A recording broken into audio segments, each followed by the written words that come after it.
Welcome to the only place where real, raw, and vulnerable conversations happen with IFBB Bikini Pros to give you an inside look at their struggles, strategies, mindset, passions, and all of life beyond the stage. This podcast is made to inspire, motivate, and remind competitors and the average gym goer that even the most extreme lifestyles and elite athletes have their ups and downs. Thank you so much for tuning in today. I'm your host, Celeste Rains-Turk, and now it's time for the Confessions of a Bikini Pro podcast.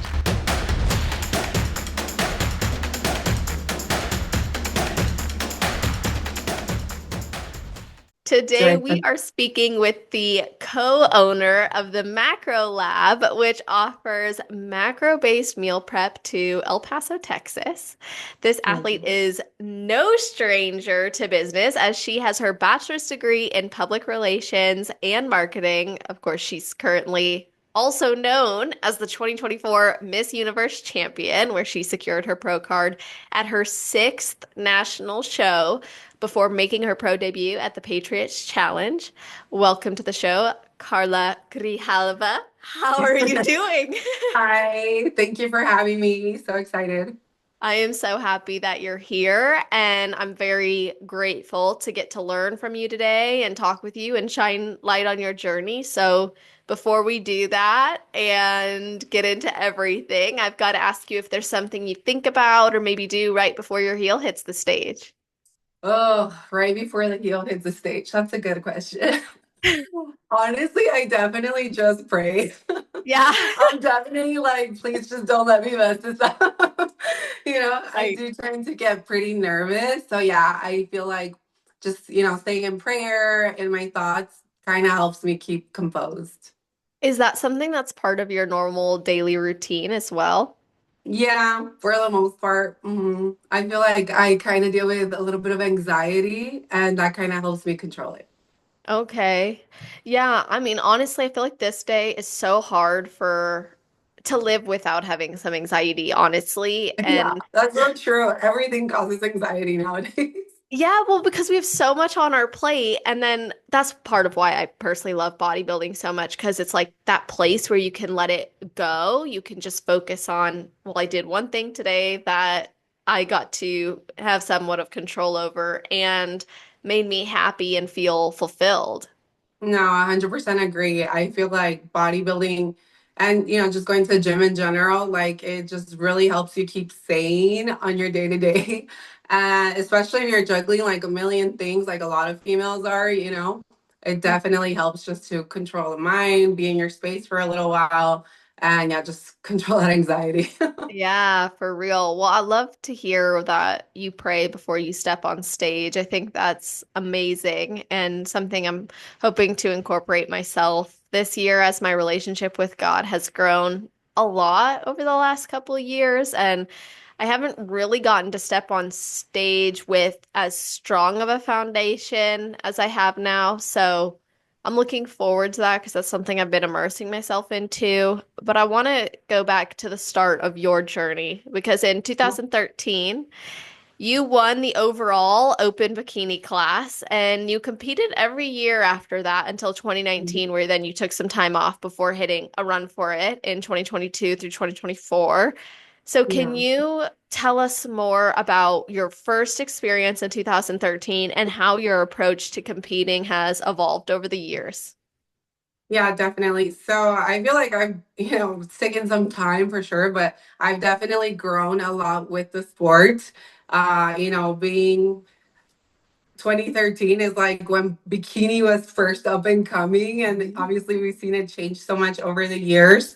For me personally, I won my first show, so I was hooked Yeah. initially. It was just like, wow, this is amazing. I love it and I'm good at it. What? You know? Right. So that's how I felt with bodybuilding from the get-go. It was definitely crazy to win that first show because for me it was like, obviously I was very unexperienced with the whole, competing in general and just presentation, you're posing and everything. I was so new to it. So to go in and win the entire show was pretty crazy and, just amazing. And then, like I said, I just fell in love with the sport and kept going and going and going. Honestly, it wasn't until you asked me to write down the list of Yeah. shows that I've done. I swear, I think I had like gone through them in my head.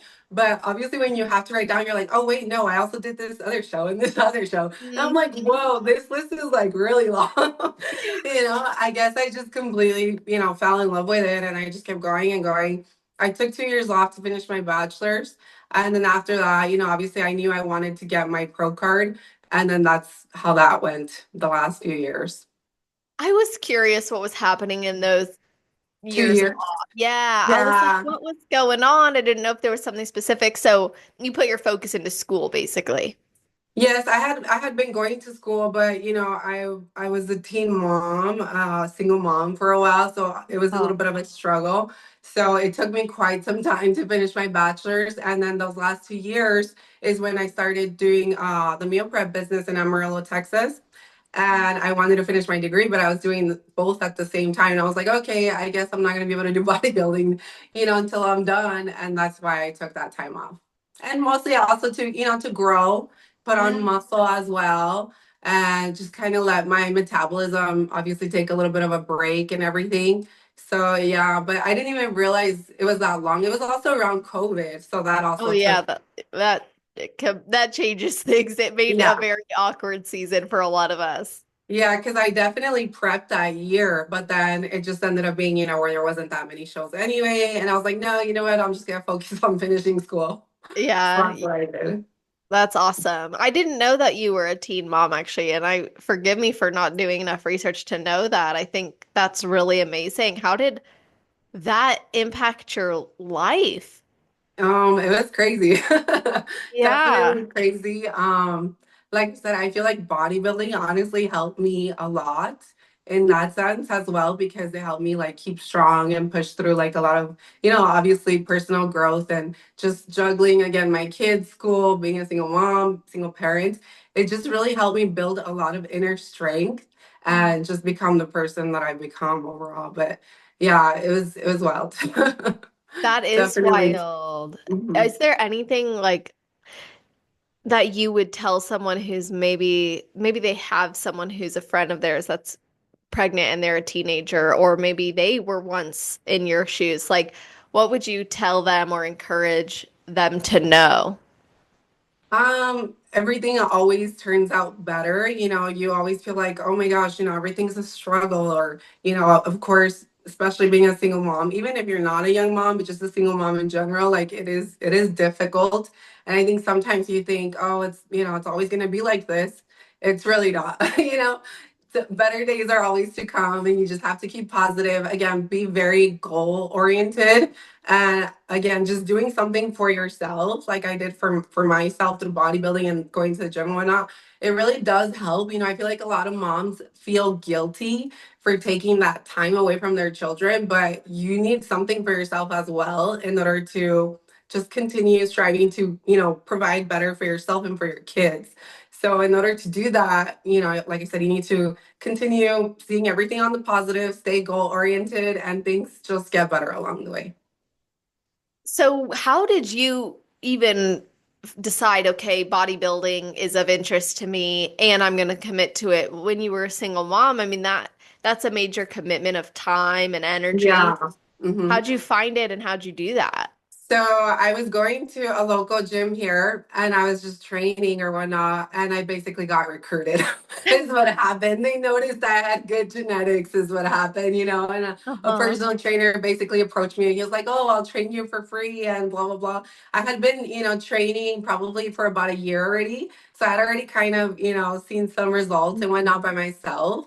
And I guess also just the part of being a teen mom, I was so young. I didn't want to just kind of like settle for a specific body, you know what I mean? If that makes sense. I wanted to feel confident in my skin and comfortable and everything, and just basically reestablish that confidence within myself. And that's like what the gym basically provided for me. And when he offered his services for free, I was like, okay.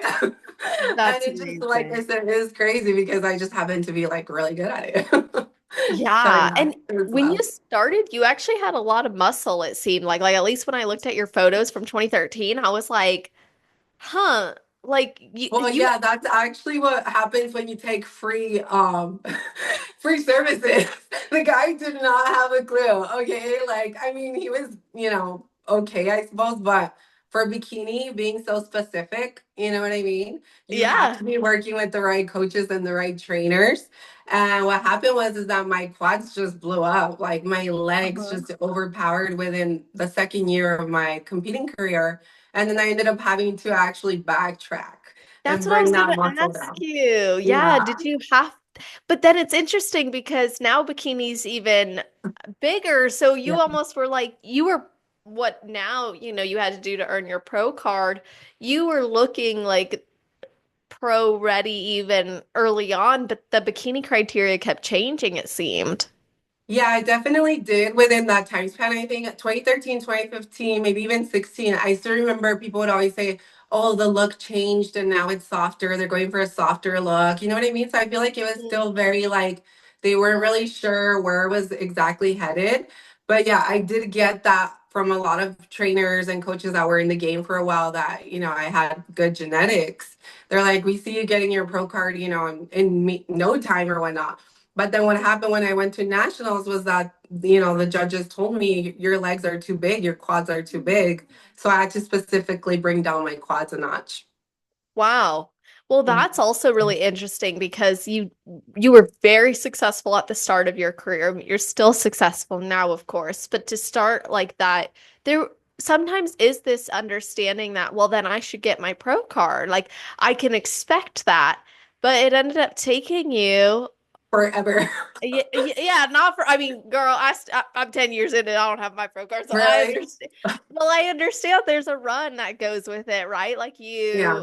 you're really having to push for it. But were there times where you doubted yourself or didn't want to continue? Yeah, for sure. Honestly, this last year before I got my pro card, prior to beginning the competition season, I literally told my husband, if I don't get it this year, like I'm done competing because, it takes a lot of energy and time, of course, a And lot money? more than people think.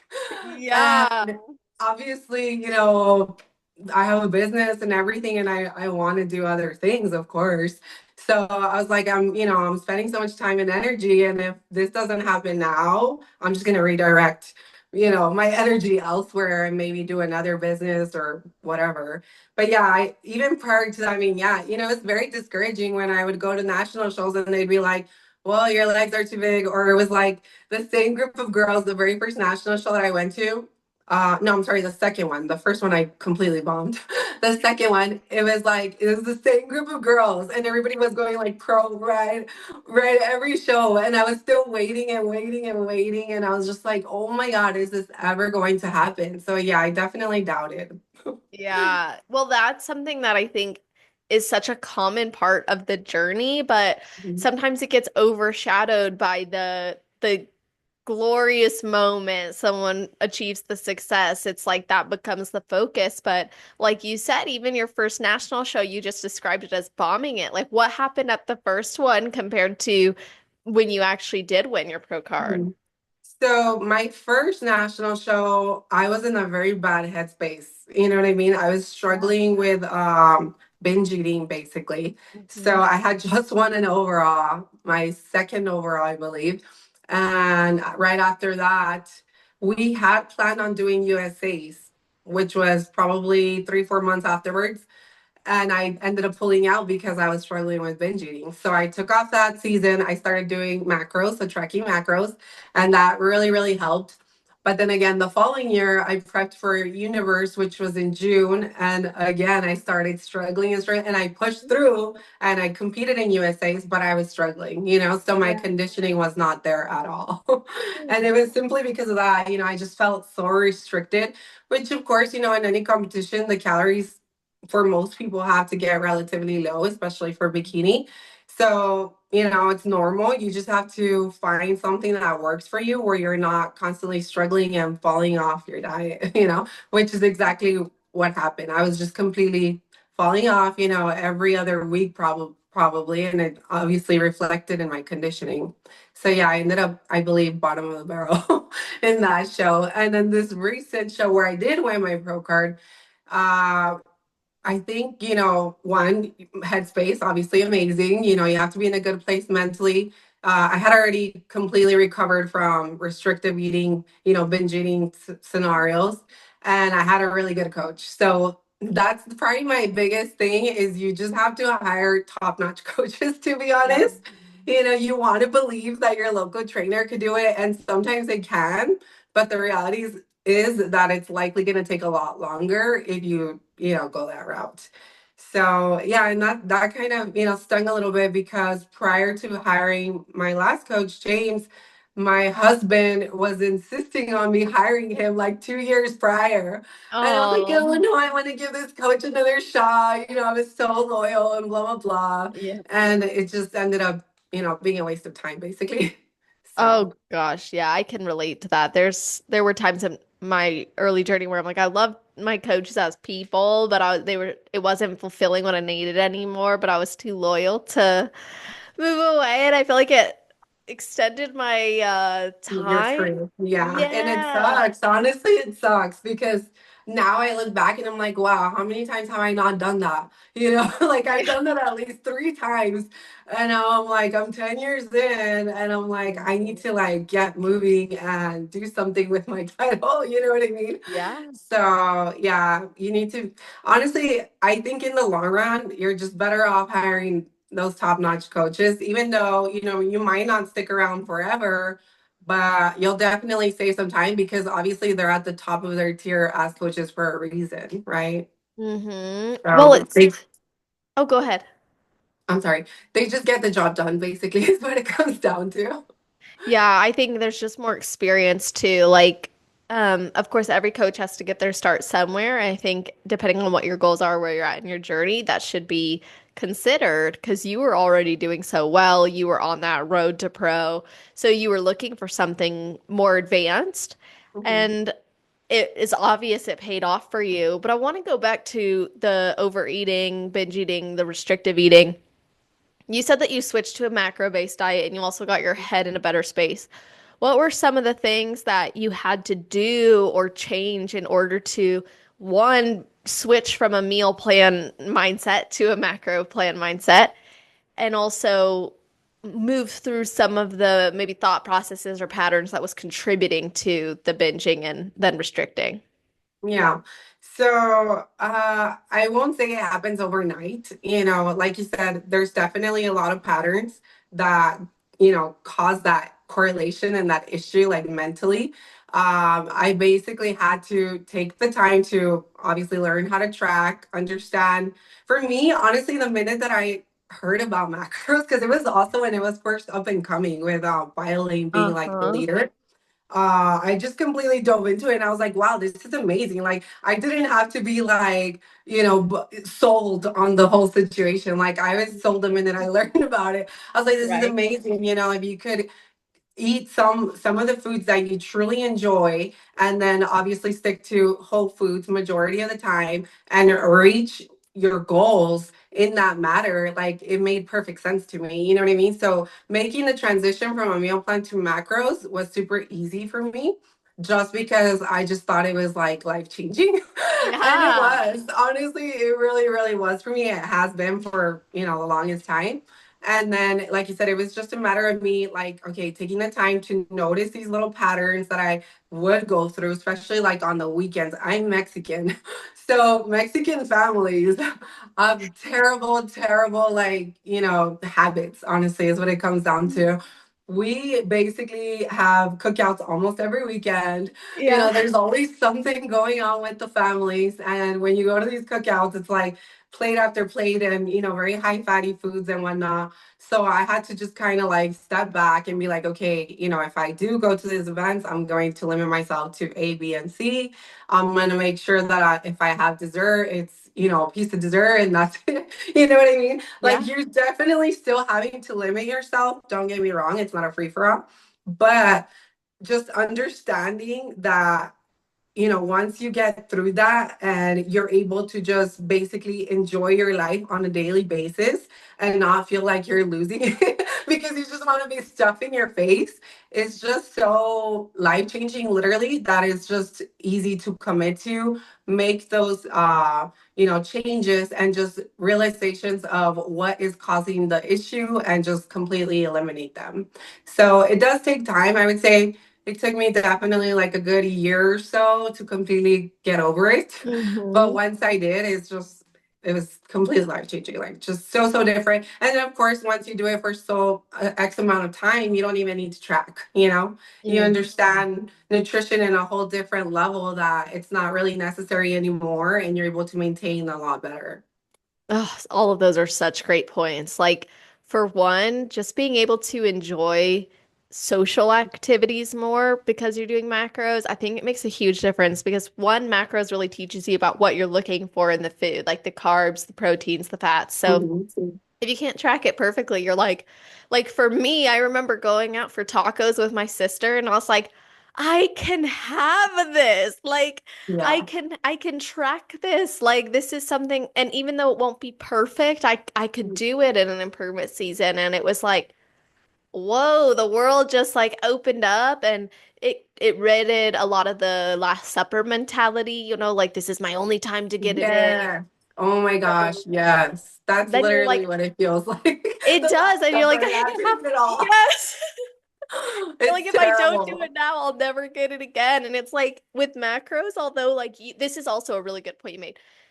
It doesn't mean you're not restricted. Like I work with clients on their food relationship and their body image. And one of the things that they say is, well, I follow a macro-based approach, but I'm still struggling with it. Of course, meal plans or macros, it's not going to be the bandage, Yeah. but when you follow a macro-based approach, I do believe it allows for more flexibility. And then, as you Mhm. said, trust building. Now, then you Mhm. learn about food and your body in a way where you can actually nourish Mhm. yourself without tracking everything or weighing everything because Yeah. you start to understand it better. Yeah, exactly. You definitely build a level of trust with yourself to be able to go out and enjoy certain things, or simply on a day to day, like in off season or whatnot, still, hold yourself accountable to intaking X amount of protein and not having to track every single meal is so Mhm. amazing. It It's just is. it's really nice, honestly. That's why, yeah, for me, macros all the way. Obviously, when you're in contest prep, it's a whole different thing because digestion and whatnot. But for the most part, I would say macros for the win. Oh yeah, absolutely. Like, and it's funny because in prep, you do hit that point where even following a macro approach, it turns into a meal plan because there's only so much you can fit, if you want to Oh fit. yeah.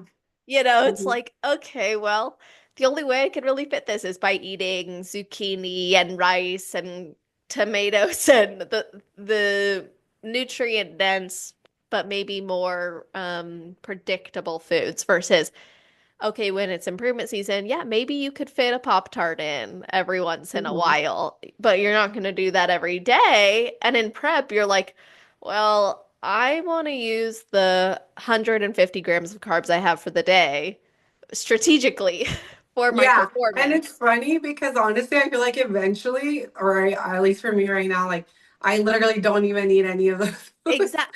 Yes, It's just the fact exactly. that you have the choice. It's just as simple as that, just to have the choice. But if you look at like my fitness pal, it's like rare. Like I honestly never eat Pop Tarts at all. It's more like, oh, I want to have an English muffin once a week. I can't. Exactly. You know what I mean? It's just I the do. tiniest things that makes such a huge change.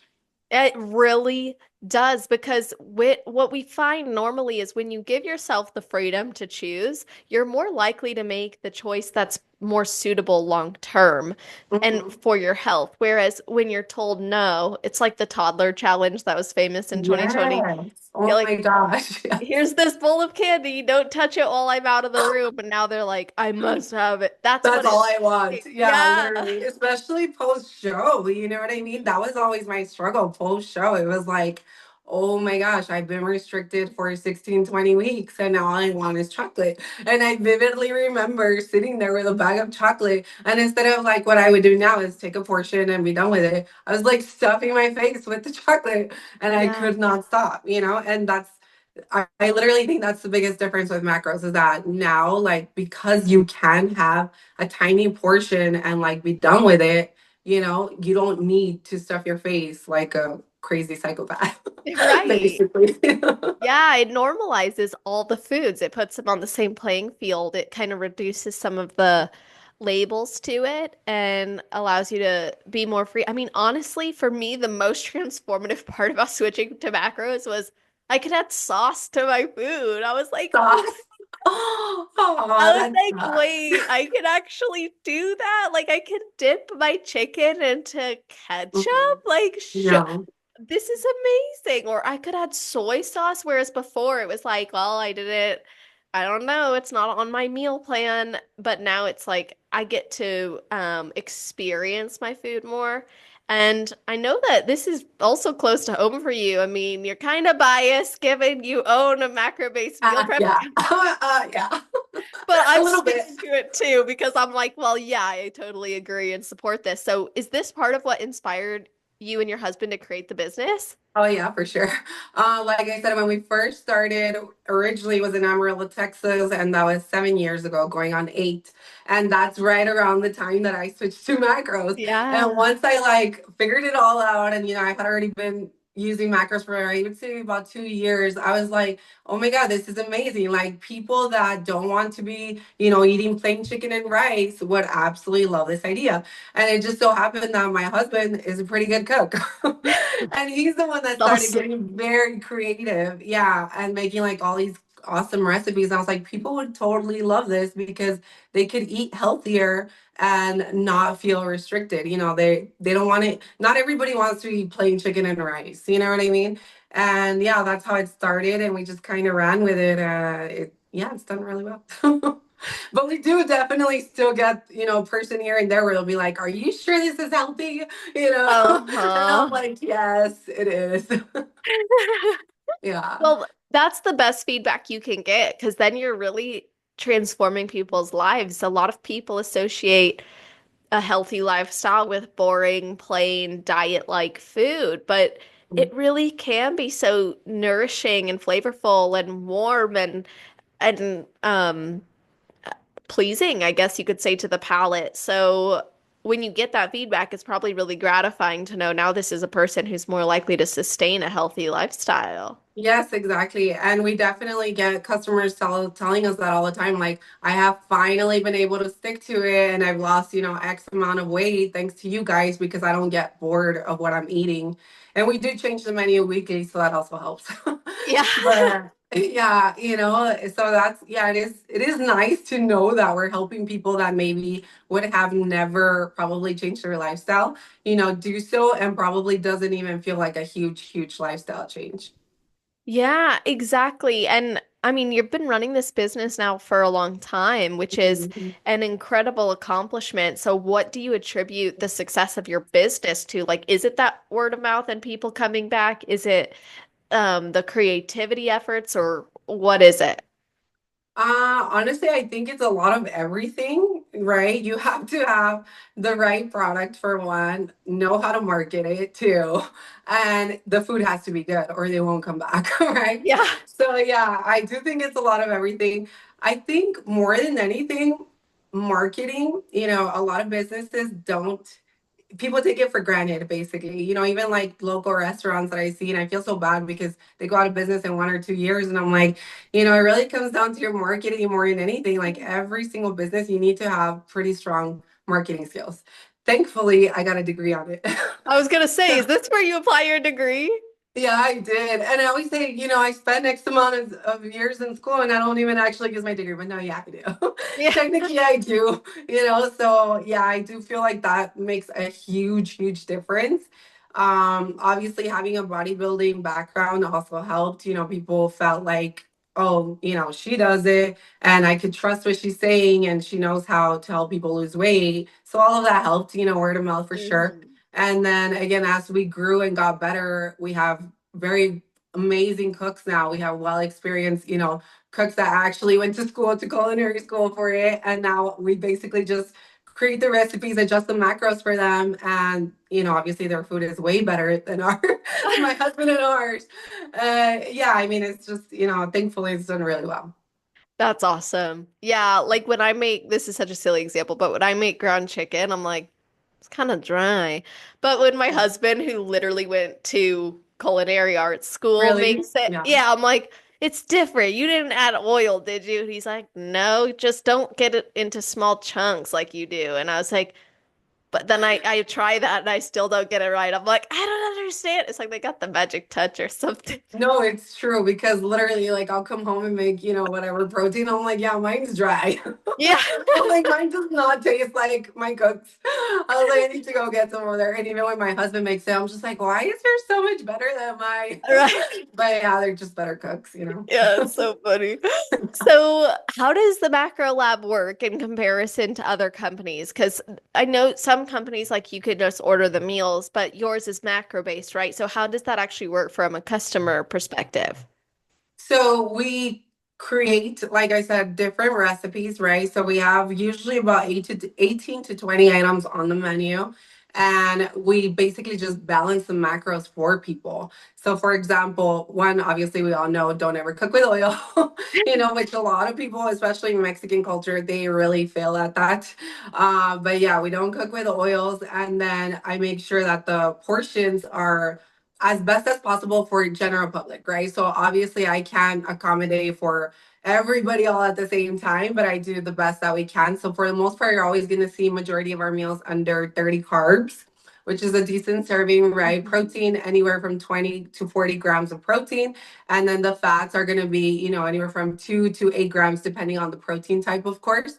But yeah, it's just about basically balancing, the macros like we would in a meal plan. When I create a meal plan for a client, I'm making sure obviously everything's like somewhat balanced and, at least well tasting for them, right? It's the same thing we do at the lab. We do some customs, so we'll have some customs, and the customer could always go in on the website and ask for like 6 or 8 ounce portions for a meal, for example. But yeah, we'll basically have some items where they're on the lower end of carb ratio or fat ratio, and then we have some options that are a little bit higher for like maybe the male that's, taller and huskier or whatnot. So yeah, we try to, like I said, have a variety of a lot is what we basically do. And yeah, just kind of, keep it changing every week so that people don't get bored.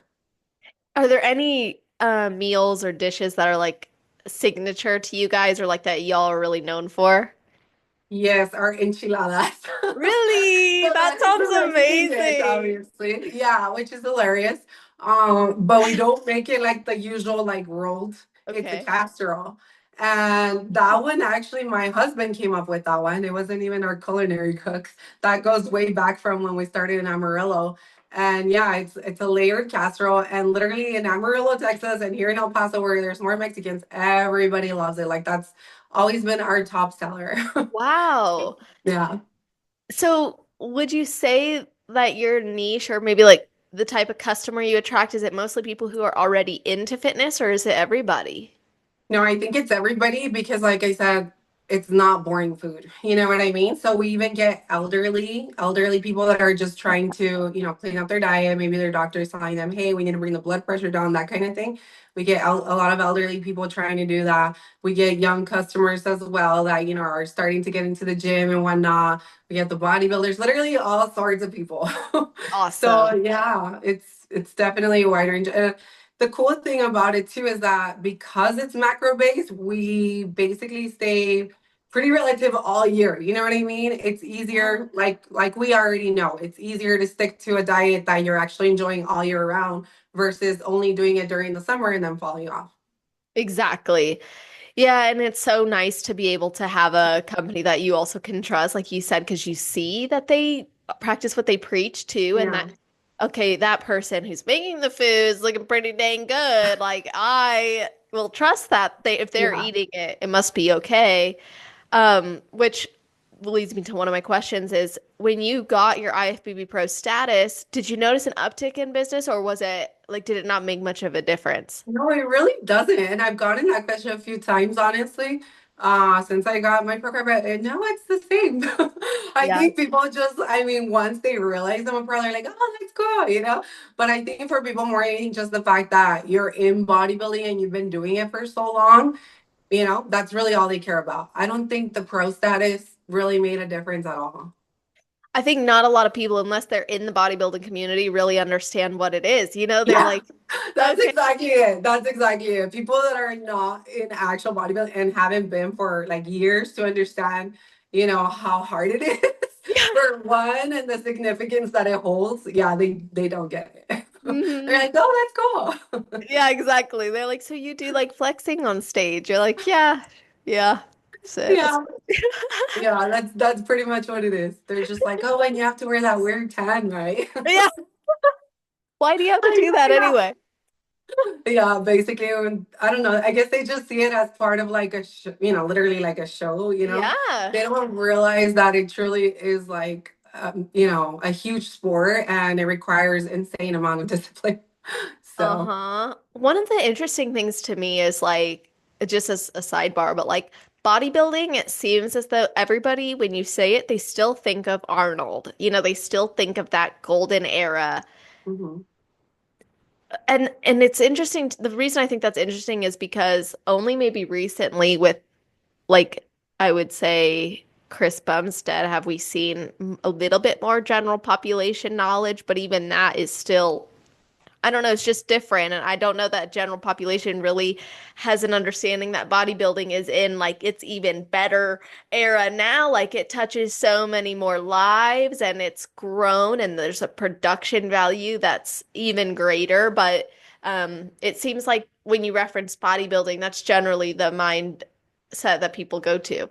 Yeah, I think they think it's still just small shows, you know, here and there, and they don't realize how much the sport has grown. And like you said, you know, it attracts so many people now. Obviously, you know, the Olympia and Arnold, like so many people show up to those events. Like, Yeah, you know, people love this. I always exactly. tell people, oh yeah, the Olympia, it's like the Super Bowl. You know, oh, okay, now I get it. That's a great way to describe it. Yeah. Yeah, I love that. So you run the business with your husband, and I Mhm. think your guys' support for each other is so beautiful. Oh, thank you. Yeah, I stalked his page a little bit in preparation He for this. hardly posts. He's terrible.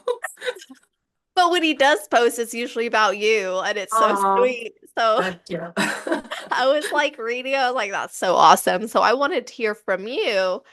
How has he played a role in your success through competing and life, and how has that unwavering support looked? Like, what is it that you like? How do you know you have that support? What does that look like?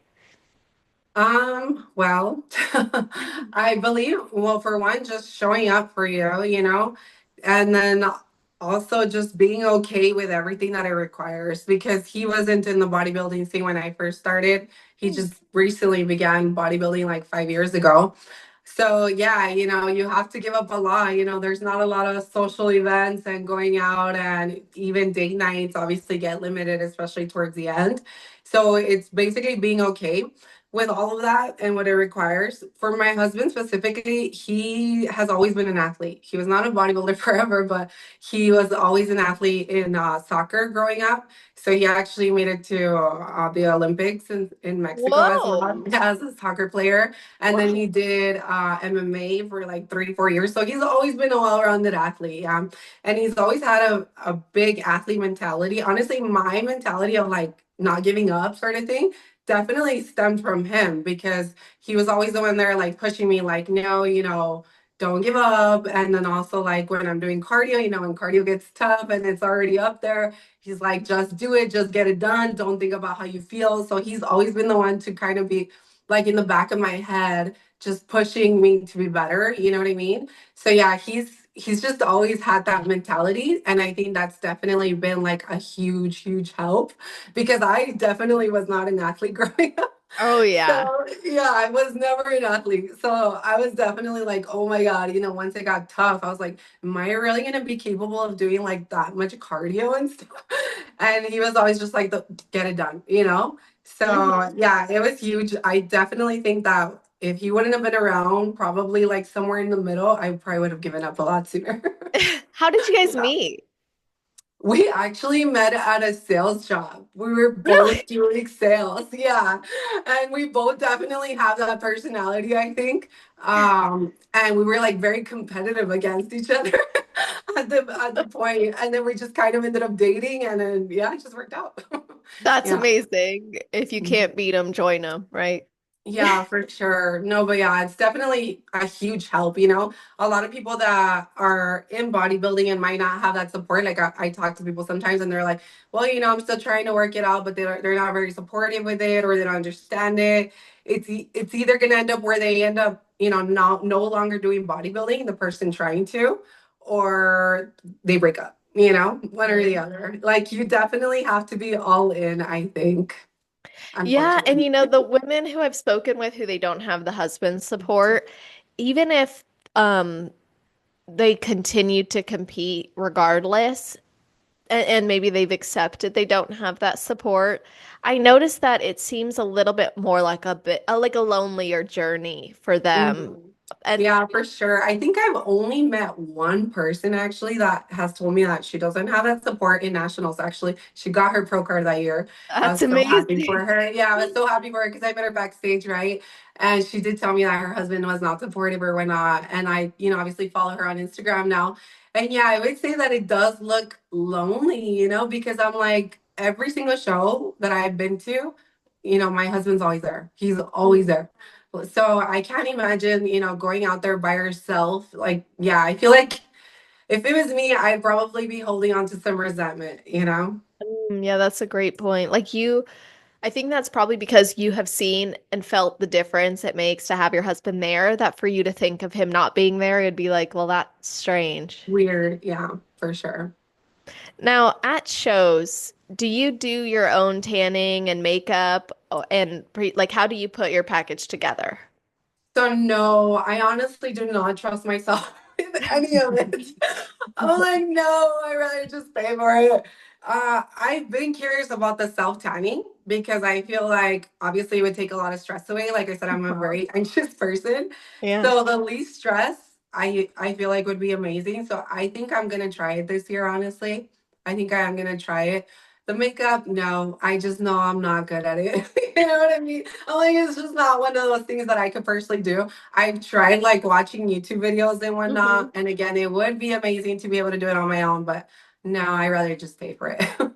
Yeah, I know. Well, and it's funny, I haven't had this conversation in a while on the podcast, and I was like, I really should talk to someone about this because I know there's people who probably wonder, like, what are we doing these days? And like I've done the Protan DIY. I love Yeah, it, you do. honestly. Oh Oh my yeah, I God. do. Like everybody says that, but I'm still scared. I would be scared too. And I'll be honest, I missed the mark on a couple of my DIY tans as far as getting dark enough. I am a Mhm. ghost, as you can see.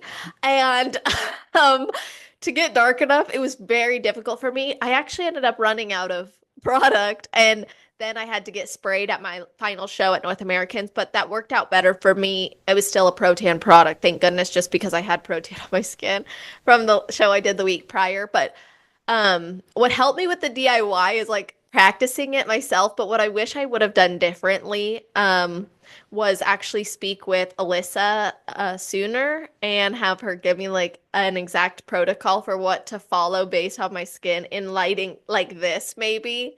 Because yeah, I underestimate how dark I needed to be, and I think that's pretty common when people start doing DIY. Yeah, I'm pretty white too, honestly. Like my body tends to be like very, very ghostly white too. So I think that's probably why I'm also nervous. I would definitely have to try it before and then see how it works out. Yeah. But I mean, if you can get it down, it sounds amazing because you don't have to be running around so much. So Mm-hmm. I guess pros Yeah. and cons, pros and cons. It's so much pros and cons. Like I've even been considering this year if I'm gonna do it or not because of those reasons. I'm like, well, I don't know if I know if I do the show tan I can get dark enough, but I also like when I did the DIY, it was so not, there was no stress, there was no cold fans, there was no Really? Yeah, I hate it, that.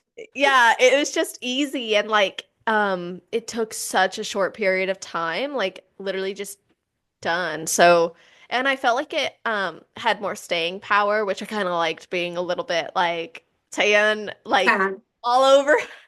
Yeah, I like it too, honestly. But well, you know how they say you have to take it off, or I saw this tip actually Yeah. by Ashley. She said take it off as soon as you get home because if you have another show, it's not gonna stick on as well, which is true, but usually I like to keep it for like a couple weeks.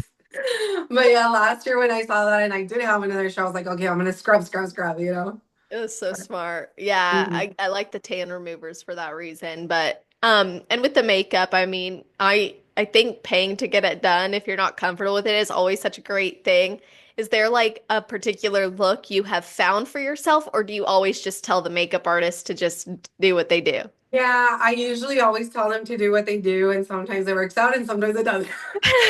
Just because I've noticed everybody likes to go very deep on my eyebrows, and I'm like, man, Uh-huh. I don't like them that thick, you know what I mean? So sometimes I do have to go fix it a little bit, but for me, it's the eyeshadow. Like I can never do that type of eyeshadow, you know what I mean? It's just so much talent. So Yeah. no, I usually just have them do what they want to do, or if I have like maybe a reference look, and I'll take them that kind of what I'm, in the mood for. And if I need to fix anything, I just try to do it very quickly. I love it. Yeah, the eyebrows thing is always a shock to me because I'm like, I'm not used to seeing my eyebrows dark at all. And I get it when they do it, I feel better. But when I do it, I'm like probably very light on the eyebrows. I've seen in some of my stage shots. I'm like, I could do No, better. yeah, and that's the risk that you take too. If you try to adjust something, maybe it looks a little weird, there, but on stage, it looks better. So I'm like, damn it, they had it right the first time. Yeah. So no, I have yet to nail my look. I'm still working on it. I feel like for Universe, everything just like fell in line and everything came out so perfect. And then I Mm. tried to replicate it for my pro debut and it just didn't. I don't know Really? why the stars were not aligned. That's so Yeah, interesting. because I did everything pretty much the same. Um, yeah, everything was the same. My hair was the same. It was the same. Well, it was the same team. It was a different makeup artist, but I gave her the same look, and it just didn't look the same. I was definitely way too lean for that show, so that might have played a role. But yeah, I don't know. I feel like the stars have to align sometimes. Oh I'm just yeah, kidding. no, for No, you know what sure. I saw? Laura Lee literally goes the day prior and has them do a trial run or whatnot. I think a day or two. I'm like, wow, that's genius. Honestly, I think that would be worth paying for, Wow. for Yeah. yeah. I mean, I don't know if they'll do it for everybody, but hey, it's worth asking. Like it maybe if they're in town soon enough, get one of their girls to try it, Yeah. to try doing a trial run. And I just feel like it would eliminate the nerves, because for Good me, I do point. get nervous. I'm like, oh, what if I don't like it? Because that does happen. Yeah. So I would be, willing to try that. I think that the most surprising thing to me is what we think will look good versus what does. Like I've got like the last two shows, like I did my, or not last two, but multiple shows, I did my own makeup, but I've gone way too light on the lip. Like I look at it on stage, I'm like, it needs to be deeper. Like the most I've liked is when it's deeper, but I haven't nailed it. So this year I might actually just treat, I'm like, this might be my last year. I might just treat myself to get everything done for me, you know? No, you should. No, but I agree because naturally, like on a day to day, I like a very natural lip. And no, on stage, I noticed that too. I was like, whoa, no, I can't even see my lips. And I tried Yes. going like pink where I would never do that. And it looked so nice. And Yeah. I was like, wow, now I know. So I got the Yeah. lip part down. Good. And what about the suit? Like, are you thinking of keeping the suit that you have? Are you going to change it up? I do like change personally. Honestly, I always like to try new things. And I purchased a posing suit that was like a teal color because I was kind of maybe I would do like kind of like this actually, like a Yeah. bluish teal. And I didn't like it. And I was like, oh, great. So that's kind of what I like to do actually. I'll try on like just a regular bathing suit of the color that I'm kind of thinking of. And that has been very helpful. That's But smart. yeah, the last time I did purple, and then I ended up switching for my pro debut, I switched it up a little bit, but it was just like a tad difference. It wasn't like a huge, huge difference. But now I'm thinking I want to try going back to red because I've done red in the Yeah. past. So I might do that. That's awesome. I think it's Mhm. fun to try different things. And like, Yeah. I've gotten consistent feedback, like purples and blues are up there, but we're trying something kind of new this year. So I'm excited for that. But I want to get into some of the more maybe controversial parts of your journey, if you're cool with it. Yeah, Um, sure. so first of all, I want to go to the 5-month transformation posted and shared by your coach and yourself. That was like mind blowing, honestly. Um, So, yeah, I was working with James last year, right? uh-huh. And yeah, it was crazy. I will say that James is like amazing at, like I said, getting the job done. Yeah. So yeah, I worked with him 2022, and then yeah, I had to reopen up my second meal prep here. So I didn't compete 2023, I believe it was, and then 2024 I worked with him again. So yeah, right now I did switch, so he's Yeah. not my current coach. But that was pretty impressive. And I think your journey just has changed a lot of the years, as you've said. So, what has gone into some of the decisions you made? Because you had said you felt like the previous, not James, but the previous coach was a waste of time, kind of a mistake. But also, you've shared was a mistake to stay natural as long as you did. So, Yeah, when I read that which in your form, I was like, I know. And I've whoa, said it a couple times on Instagram, which is why I was like, well, might as well share it here too, yeah, because I have been vocal about it on Instagram. Which is funny because I don't know if I want to name drop too much, but the yeah, coach that I was working with prior to James is very on the natural, natural, natural. You know what I huh, mean? Which he's amazing. Don't get me wrong. He's an accomplished coach as well.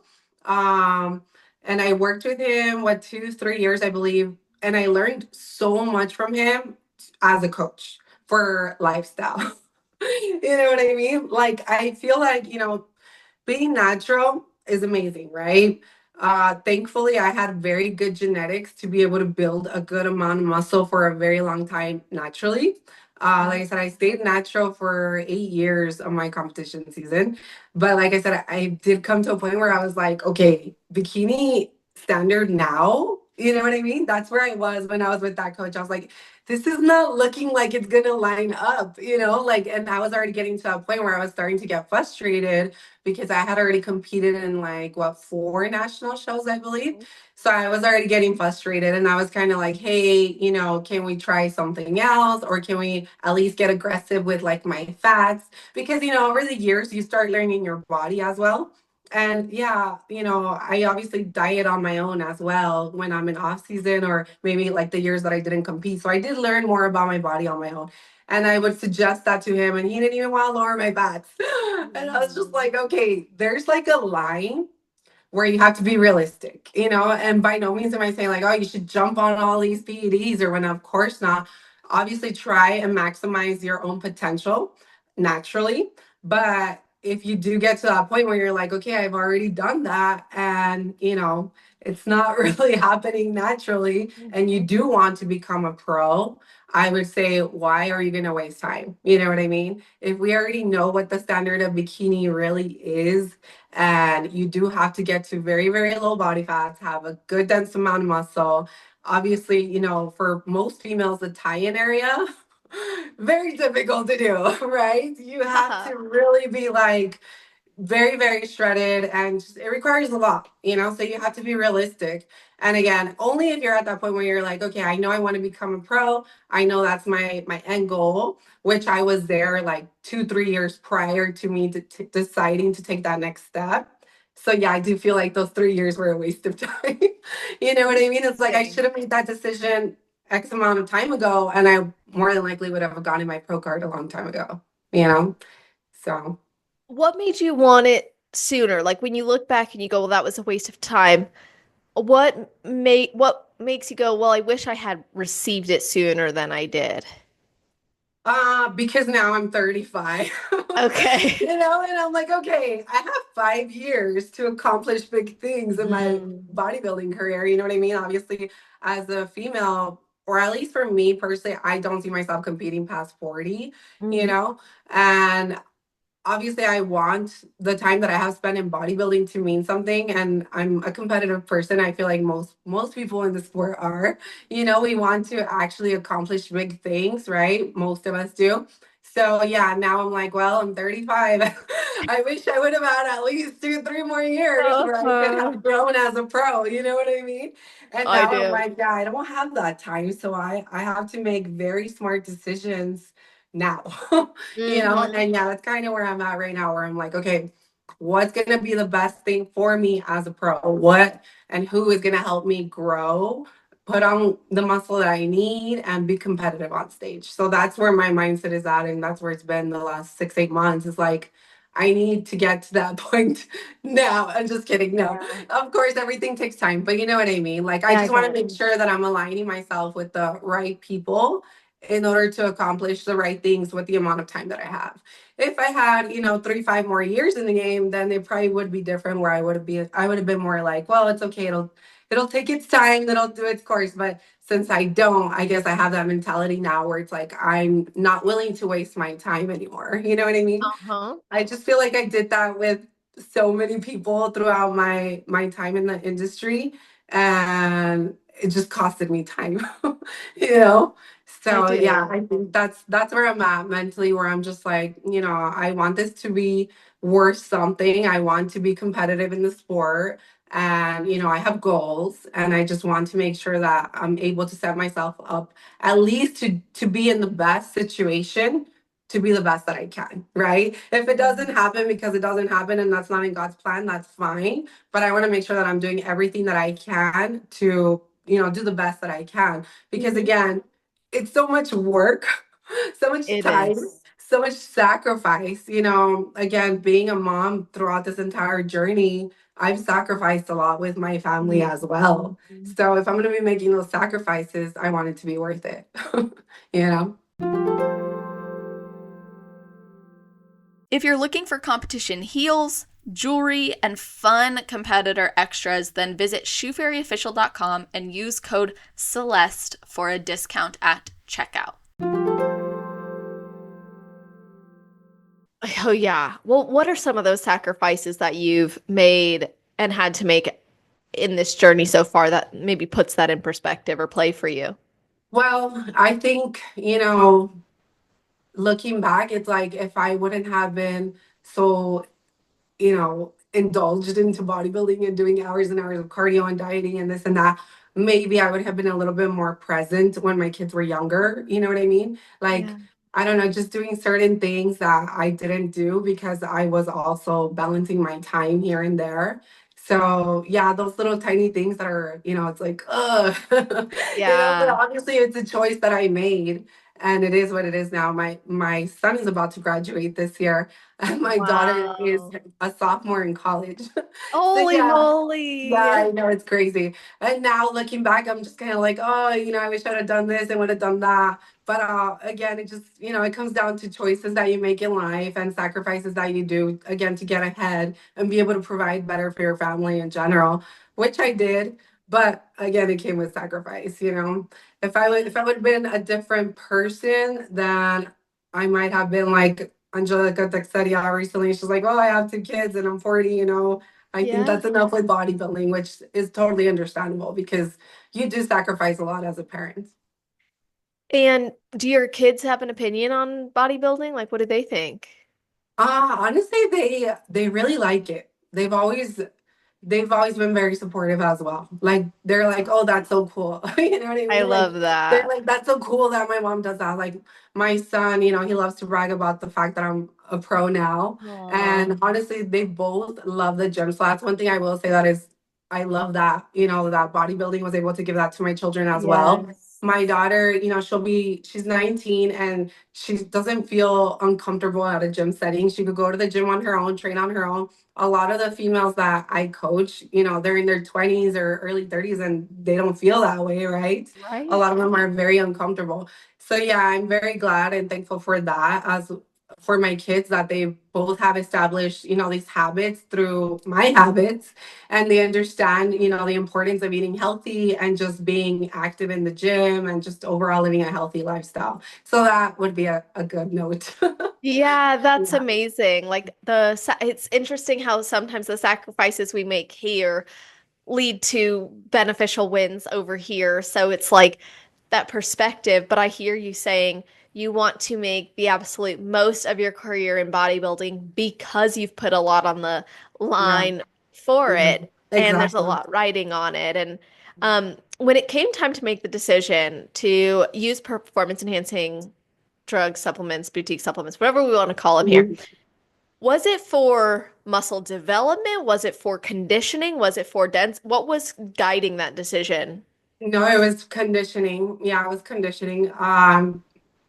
So when I first started, dabbling into that, obviously I was on prep. I hired my coach to get on prep or whatnot.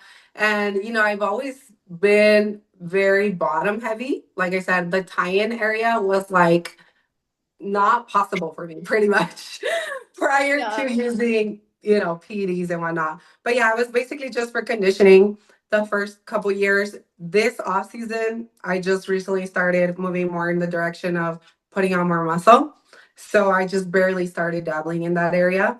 But yeah, for the most part, it's always been just conditioning for me. Interesting. So, what had made you stay natural for as long as you did before you decided to switch? Was it the influence of the coach or was it something else internally? Initially, I think it was internally me thinking like, oh, it's possible, right? I have good genetics. I've gained this amount of muscle Yeah. naturally. Why not try?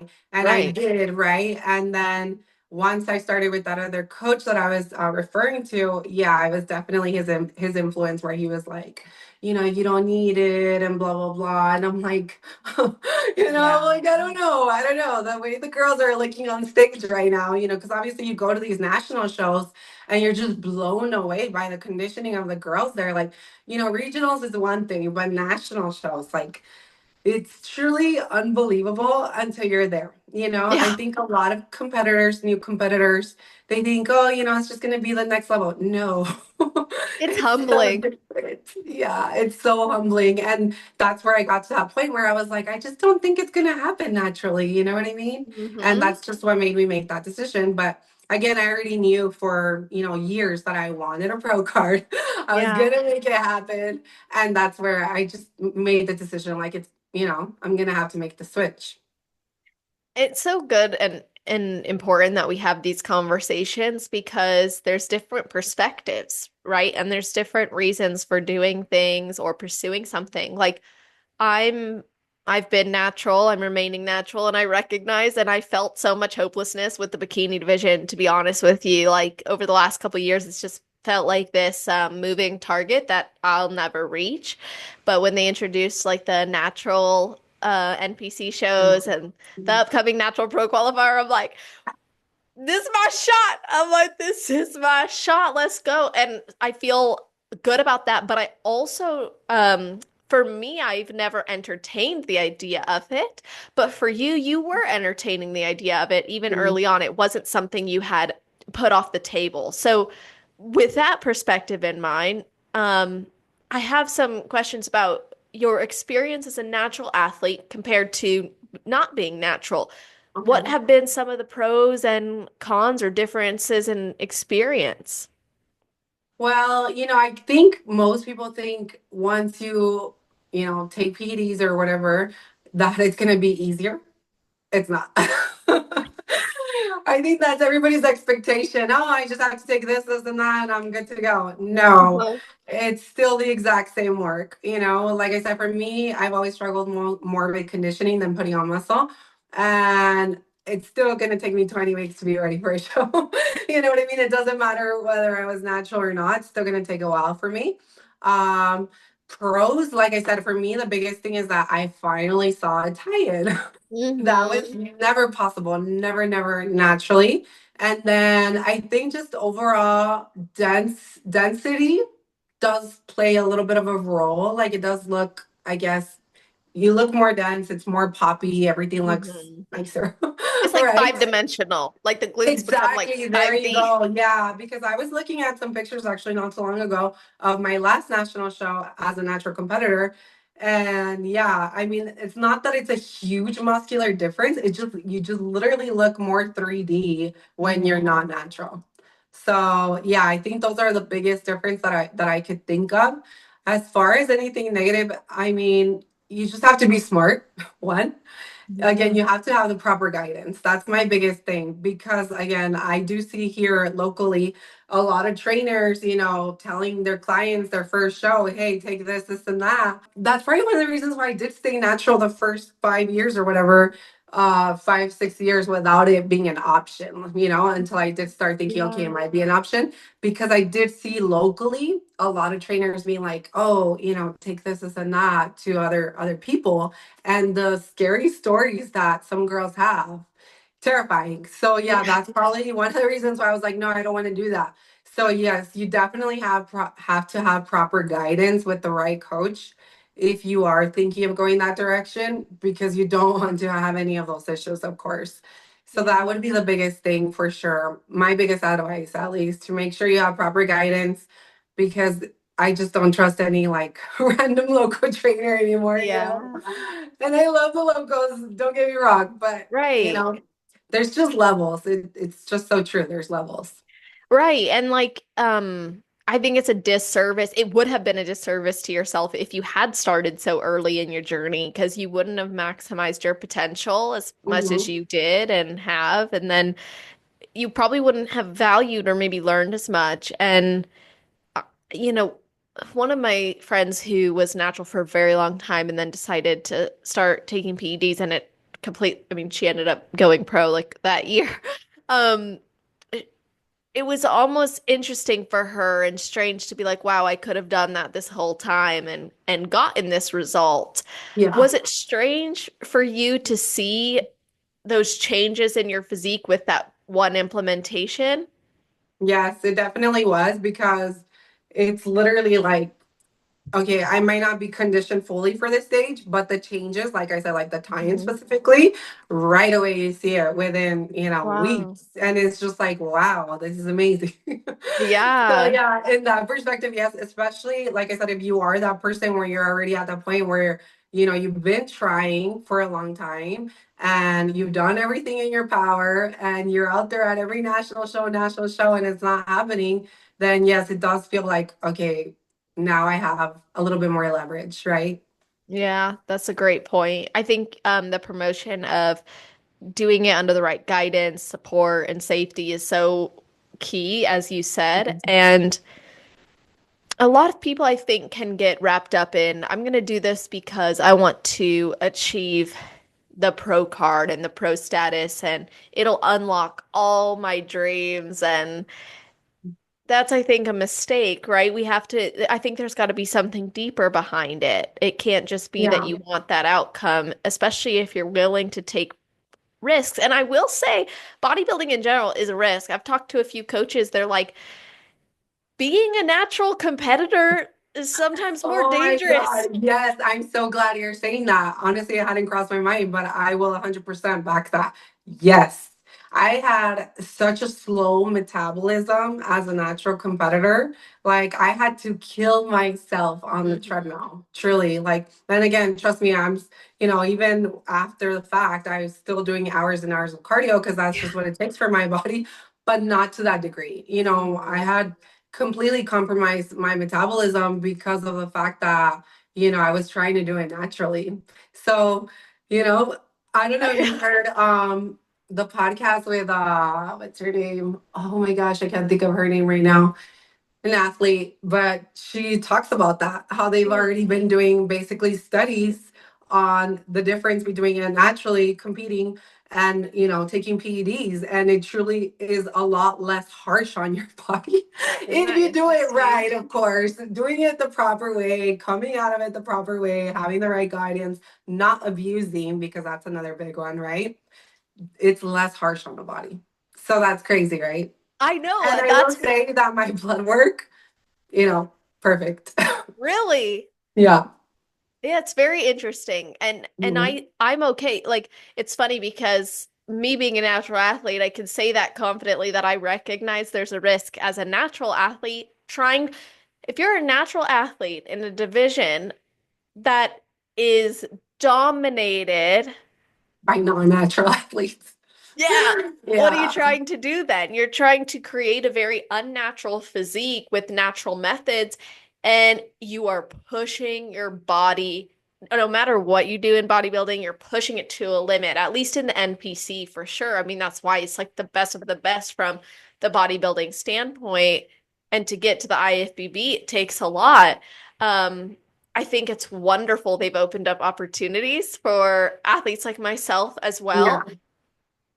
And it's yeah, it's a weird bodybuilding's just weird because even as a natural athlete, you are facing risks, and I think sometimes it can it be. literally also depends on the body type, right? So if it's a Mm, petite female, perhaps, yeah. and like you said, maybe, now with the new division, obviously the fit model, that's going to be awesome. Game changer for Hmm. a lot of petite females and the natural federations or whatnot. It is possible. But Hmm. yes, once you're trying to go into bikini and NPC national shows and trying to possibly get your pro card, you're gonna risk a lot as well. Because I could Yeah. definitely think back on if after a few preps where I was doing it naturally and I felt terrible. My hormones Yeah. were obviously wrecked. Oh, So yeah.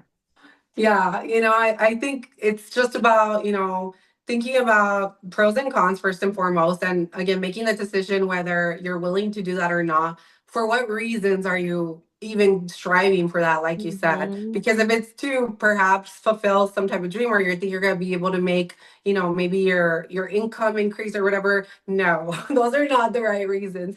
It has to Yeah. be something more like inner, right? Where it's coming from an inner drive per se, and it's truly something that you want to attain as a goal. And just, some, I guess it's kind of like an NBA player where when they're going to playoffs or whatever. I've heard so many videos with like Kobe or whatnot where you just have this mentality where it's like it's gonna get done, and it has to Hmm. get done because I'm gonna push myself to the limit and give everything that I have in order to make this goal happen. You have to have that mentality and that passion. Does that make sense?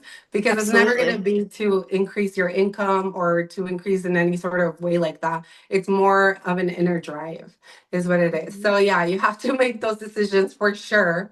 And then again, go back to realizing what type of body type do you have? Because if you have a more petite frame, maybe you can, maybe it is possible, especially with the new division. For me, that was not the case. Yeah. So I don't think it would have been possible naturally. Well, and like Kobe said, it's love that is the common denominator among all these champions, all of these Yes, greats. exactly. It's Yeah, like you're love. not doing it for Instagram, you're not doing it for, whatever, I don't know, fame and whatever other reasons that people might want, because you do see a lot of that now. Yeah. You know, you're not, first of all, a lot of those people that are just striving to get like Instagram followers and whatnot, they could do it without bodybuilding nowadays, right? Exactly. It's not necessary. Maybe back in the day, like 5 years ago, maybe it wasn't Totally. possible. Yeah, but nowadays it's not necessary. So it really comes down to having an inner passion and love for the sport, really. Hmm. Now, something that I look at it as a mental health professional, I'm also like, bodybuilding in general is likely to be a magnifying glass to potential mental health struggles, concerns. It's like a amplifier. And then if you add PEDs on top of that, many of them are also known to exacerbate pre-existing mental health conditions. So I'm curious if you either have had that experience or you know other people who've had that experience, or were you worried about that potentially? Because you had said earlier you've struggled with anxiety. Yeah, no, honestly, I don't think, I mean, maybe like one thing I could think of that does kind of raise like you have to manage your caffeine, right? Because Mm. otherwise you do get very like jumpy or whatnot. Oh, But other than that, no, I don't think I have really dabbled in that area, yeah. and I haven't really heard it from anyone other than, like I said, this one thing where I'm thinking it can be controlled as long as you're not Mm. abusing caffeine, right? That's about the only reason I could think of my anxiety getting over the Yeah. top is when I'm doing like coffee, you know, doing a fat burner, energy drinks. Then I do feel myself like, oh my God, Uh-huh. chill. I need Oh to my start gosh. meditating, right? I need to start meditation. And that's probably the case the last 3 to 4 weeks because you just get nervous, right? Yeah. But no, I don't think it has amplified anything, honestly. But again, Oh. it just comes down to not abusing things. Is the Exactly. biggest thing. I would Because agree. I talk to people that don't even compete and they'll be like, well, I'm taking this as I'm like, dude, I've never taken that. I'm like, I've Yeah. never touched that amount, like literally never. So when you tell people that, they're surprised because they assume that every bodybuilder is completely going nuts on a million different things. And Yep. that might not be the case. But again, comes down to genetics as well and not needing a ton, right?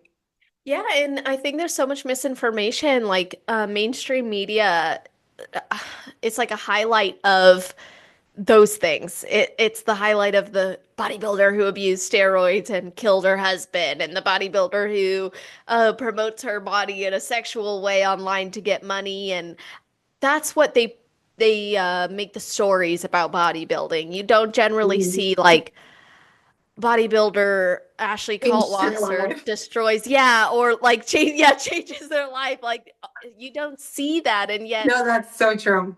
yeah, and oh, they took X amount of this steroid. They don't see that either. They just it's the extremes, right? So it kind of gets a negative maybe connotation attached to it, and Yeah. that's the perception that people have. But I That's love that. so true. And, really a lot of people that I've spoken to, obviously athletes that I meet, they have nothing but good things to say, right? Like, of course, yes, like I said, it comes with a lot of sacrifices in different areas of your life. But for the most part, like bodybuilding, going to the gym, everything, making those lifestyle changes really do affect you in a positive manner more than Mhm. anything, whether you're doing it naturally or not. Usually, all you hear from real athletes is that it has changed their life for the better. That's I personally don't really come across people that are like, oh, I ended up in the hospital or anything like that. yeah. Like I said, I think I've heard it more from like friends of my husband Mm. that are not even bodybuilders. They're just gym Yeah. goers. And then they end up abusing, X amount of drugs or even females because they think that that's what everybody's doing. But the reality is that no, you don't need to abuse any drug. You need to take it the right way, have the right guidance, and use it wisely, right? Absolutely. And your point about not abusing it, I think, is really the key takeaway as well Mhm. as considering why you're really doing it. Mhm. Another thing I guess that would be important to consider in that is you said that your health has improved, which is really amazing. Like your blood work has been great. And you said a misconception is that you just take it and everything it gets better and is amazing. But I imagine there's a lot more variables you have to track and be mindful of.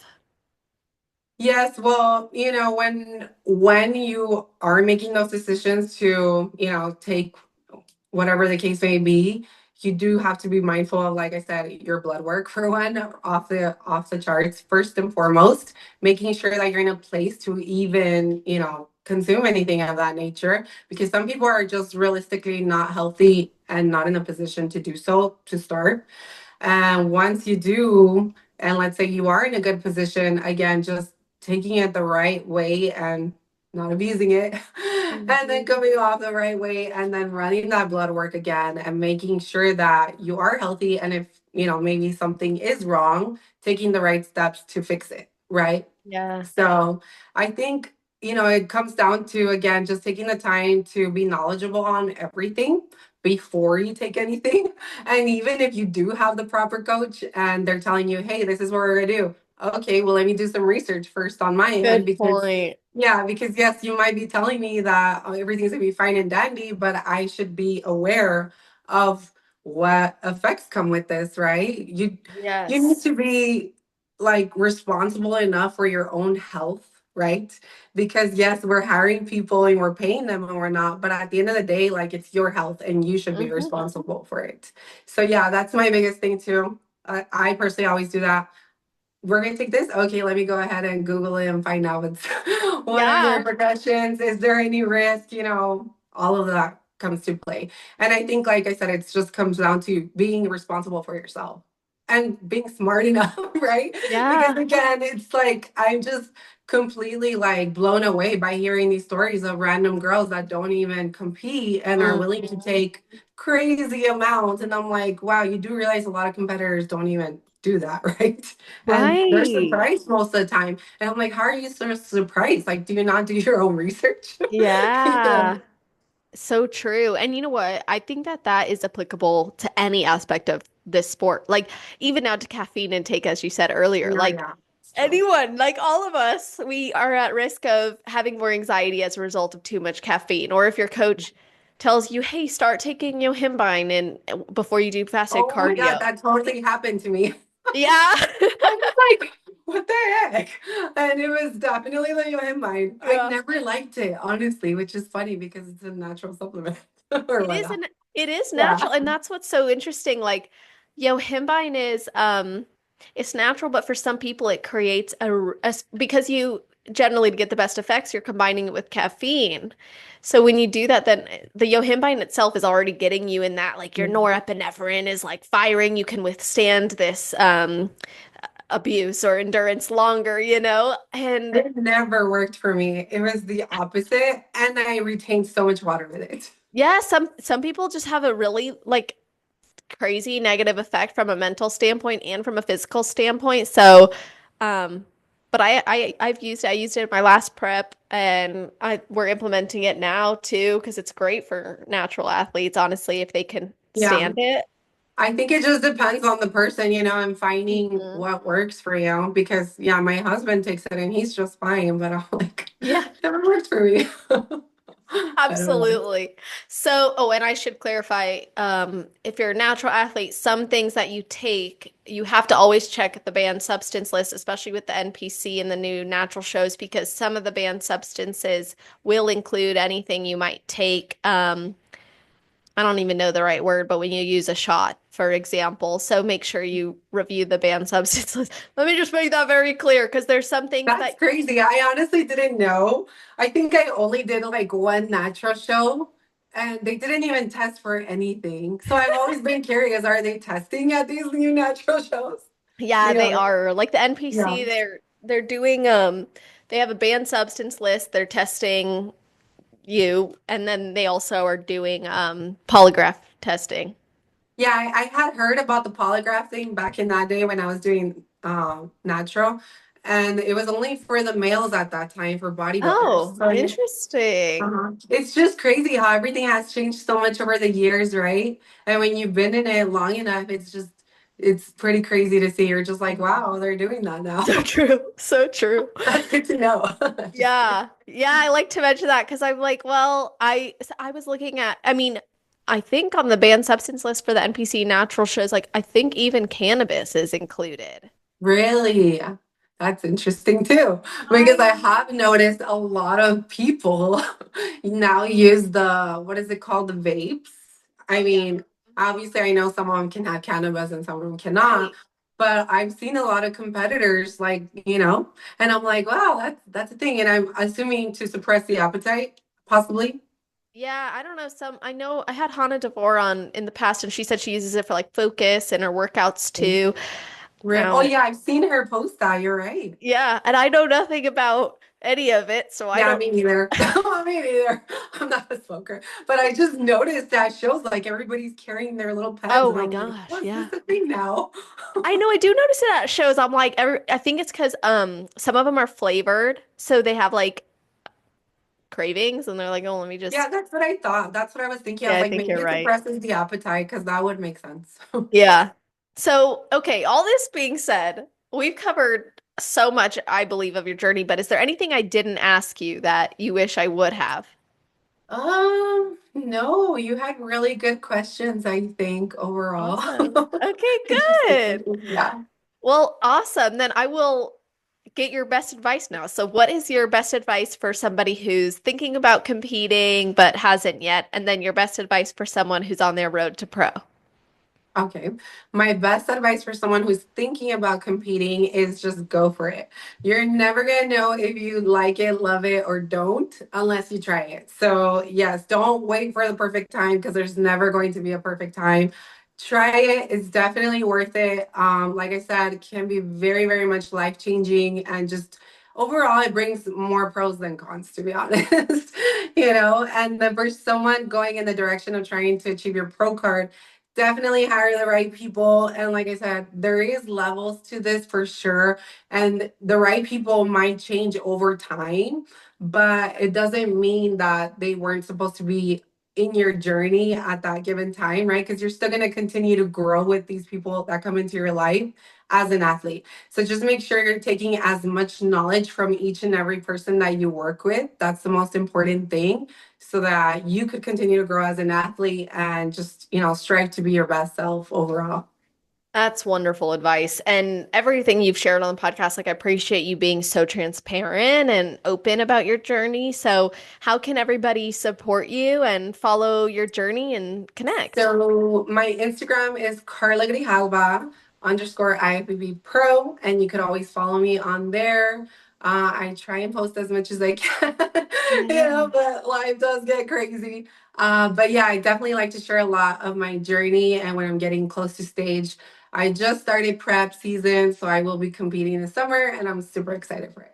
That's so awesome. I can't wait to see you succeed and Thank reach your you. goals this year. It's going to be amazing. I'm so grateful for the time you spent with us. And I'll put all that information in the show notes page. You guys, that's always on celestial.bit/podcast.